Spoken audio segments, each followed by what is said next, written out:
So the idea of oneness, or us all being one, connected as one, separate perspectives and experiences, individuals, yet all one. It's really interesting and difficult concept for us to grasp, because we've been focused our whole life on our individuality and separation from others in so many different forms, right? So how does this work? How can we all be one, right? So I was thinking about this earlier today. So I'm going to try to channel through what I was thinking earlier and bring that all back up, because it's funny when you get those epiphanies and you don't write them down. Yeah, you think you're going to remember it, but not always, right? So, as one, it coincides with the idea of us all being God, right? So if we are, God, we are here experiencing this existence.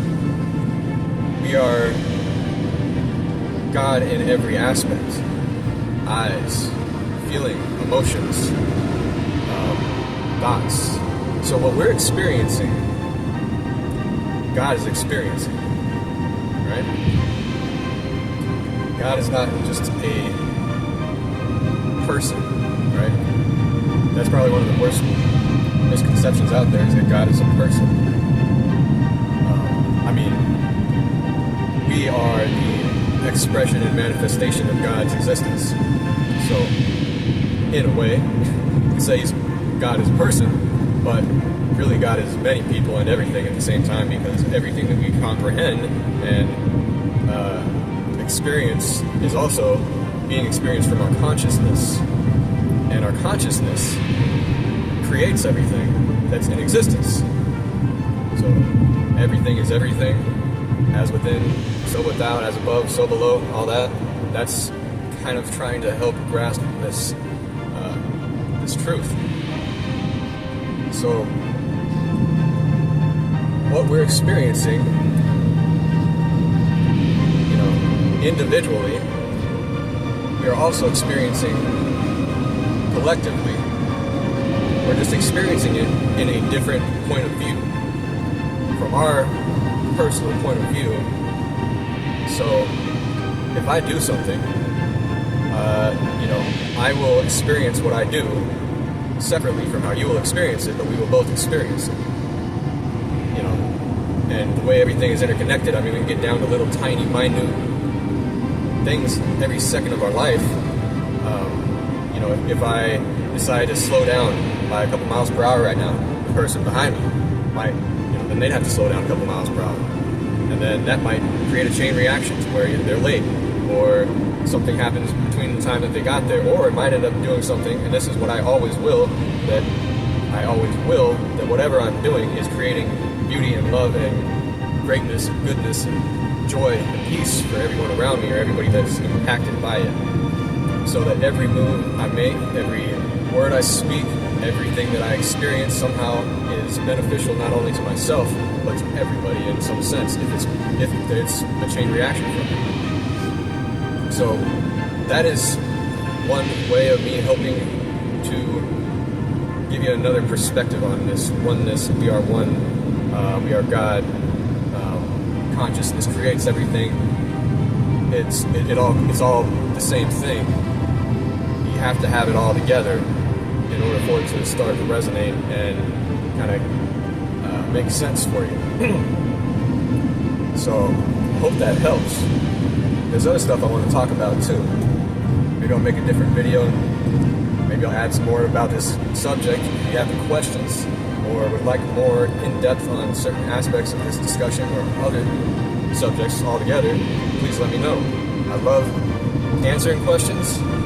I love finding solutions and painting a picture that creates clarity for people and brings them closer to the depths of their being and the love and the light that we are. We are one. So we all should love each other and work together and help each other at every possible opportunity, right? Damn right. So the next thing I was going to talk on is, oh man, I just lost it.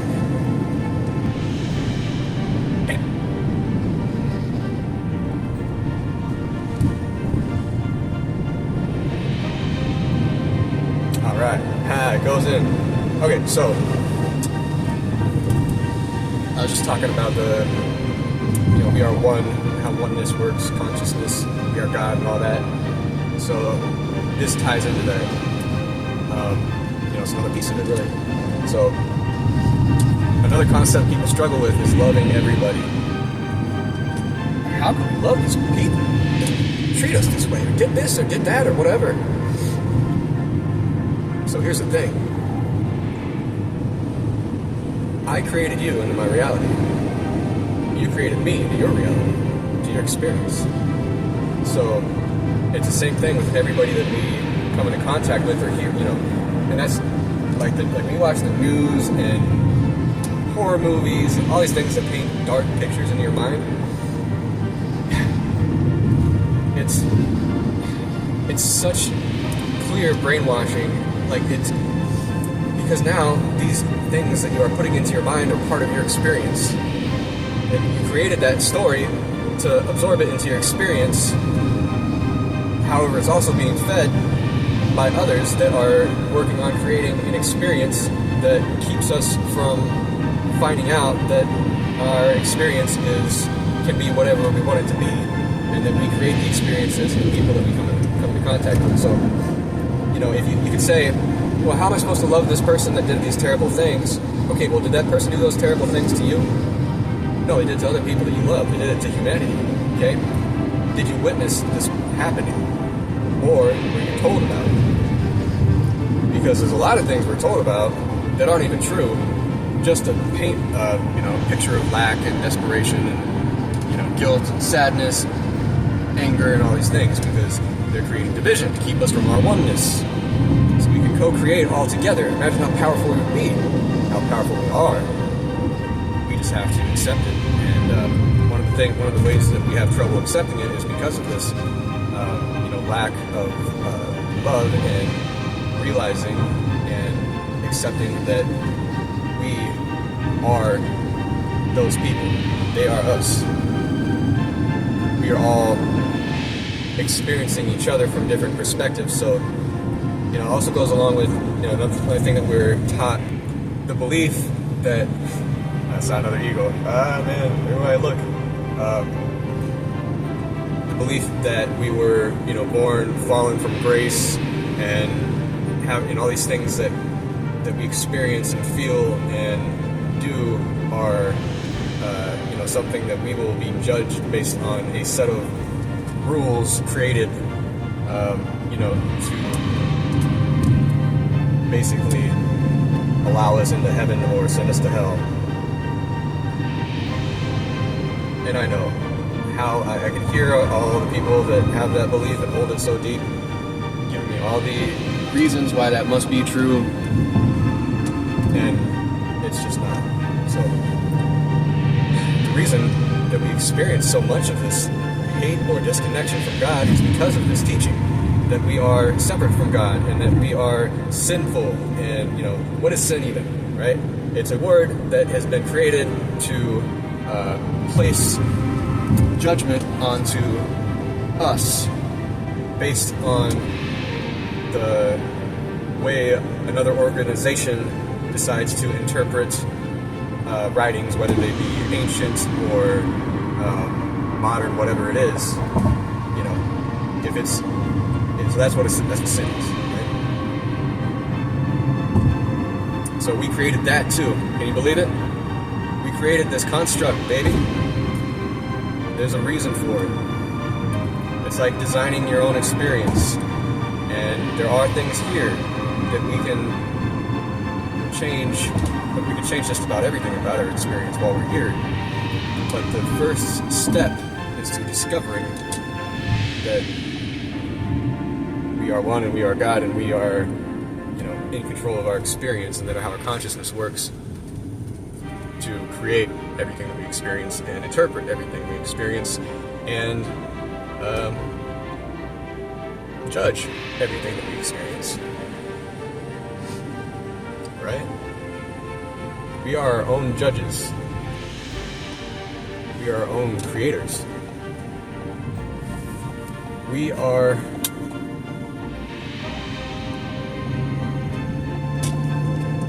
each other.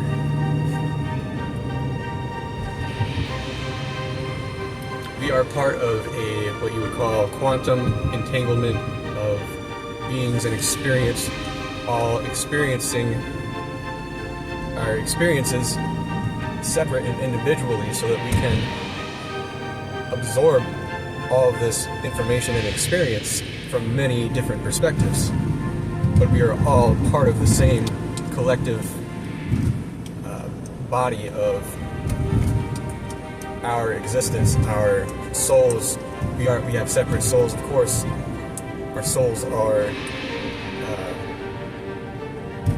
another aspect of ourself, just like these bodies and our minds are another aspect of us. Though we all came from the same energy, the same void and light, and we came here to expand our experience within a construct, because on the other side there is no construct, there is no limits, there is no pain, there's pleasure, there's everything that you would kind of think of heaven, but it's way, much more. You're not confined to a space or a house or a planet or a realm. You're totally limitless. You can speak everything into existence that you want. There's a level of appreciation that we have for this construct because of the limitations that we have here. This is how we grow strong in the spirit realm, is by subjecting our spirit to this experience. So I would say, if you had eternal life and you would never ever ever die, and you couldn't experience limitations, then you would probably want to experience something like this after however many years we might interpret it as. However, time is not a thing in the spirit realm. So that's why we're here, guys. We are eternal. We never die. This body might die someday eventually, of course, right? That's a whole other part of this construct. It's in a time limit, so that we are experiencing ultimate joy and satisfaction and peace, because we're also faced with ultimate everything else. So your souls are the last eternal. You're not. The only way you create your own hell is if you create your own hell. The only way you experience hell is if you accept the idea of hell being a place. Then you'll create that for yourself as a realm that you would end up going to temporarily until you realized, just like here, we finally realized that we're in the Matrix. That's just like hell would be if you create it for yourself. You'd be stuck there, feeling helpless, limited, confined, and eventually you realize that you're in your own Matrix. You're in your own experience created by you. Ain't that something? And it's crazy because all this is explained in depth through many ancient and religious books. They've been twisted and turned into another part of the construct. And like I say, it's not like we can be mad or as we created them in this experience, or we choose to continue to acknowledge them. You can stop acknowledging these people. You can stop acknowledging all these things that aren't directly impacting your life. If you can't fix something or make a difference on something that happened or is happening, then don't dwell on it. And if you got a plan to make a difference that's going to make you feel good and it's going to help people because that's what you're all about and coming from a place of love, then yeah, by all means. I'm not saying that this life you shouldn't experience suffering or pain or trials or troubles or whatever. I mean, that's what this is about, right? It's just another part of it. Just don't get caught up in somebody else's, ignorance or disconnection from God, disconnection from self. Don't get caught up in their matrix.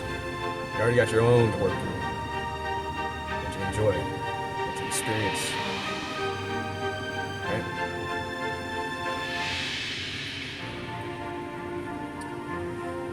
I guess that's about it for now. Thanks for listening. Love you lots. Shine your fucking light. Know that you know all there is to know. It's within you. It might take some time to incorporate it and for your being to start comprehending the different levels of it all because of all the layers that have been built up over us.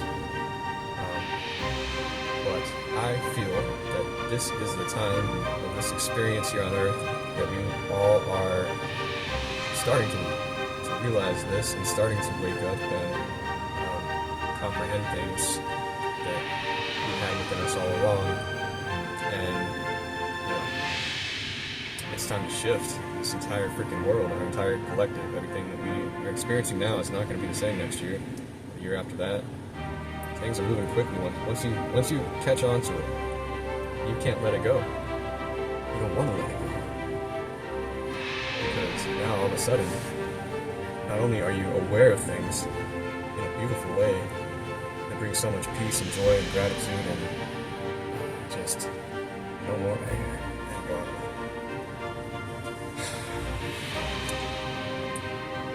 Now your consciousness starts expanding rapidly. Start experiencing things differently. Start experiencing things you've never even thought of before. It's a whole new world. Yeah, sure is. Anyway, try and fucking love it. Peace out.